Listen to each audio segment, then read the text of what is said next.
How do you create a culture of inclusion in early education programs?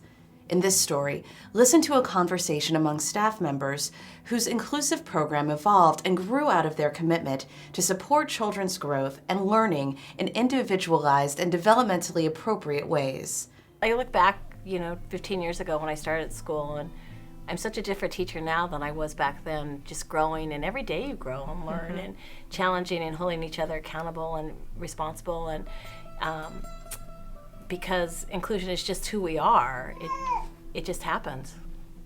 It just happens. I think working together with you, Mary, as special ed, and I'm just regular teacher, and we talk so much about little things, just like turning pages on a book, or how a handle on a paintbrush could be, or how we can make a tricycle work better for someone that's not mobile.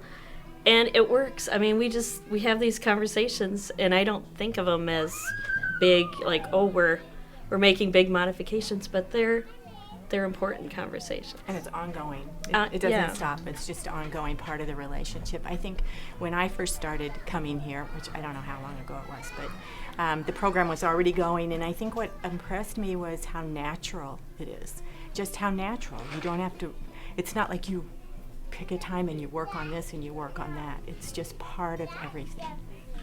Children helping children. It is. And I think too, I've been here ever since, 20 years. So those first experiences that we had with when we very first started doing inclusion, of course we had a great leader, but it just became a commitment to doing what's right. And it didn't matter what what kind of the problem was, we all became problem solvers, and we were committed to that child's success, and it didn't matter what we had to do. We'd find a way somehow, not that it was perfect every day, because it certainly wasn't, but we all learned, and we're all continuing to learn, and I think that's what keeps us all kind of in the game. You must know the facts and know what kind of possibilities for modifications or what you may need, but not to focus on that as the child. Not to let it limit you. Right, not let it limit you or get you, a roadblock or a fear that, this is happening, I can't do this. But to go outside of that diagnosis, that's really important. It can be limiting. I think it's important to recognize that there's always fear, and with that fear, how you approach it, the openness with which we approach it, the willingness to ask questions, to get feedback, to get support from our peers, from the families, from outside resources if we need it, to seek that help.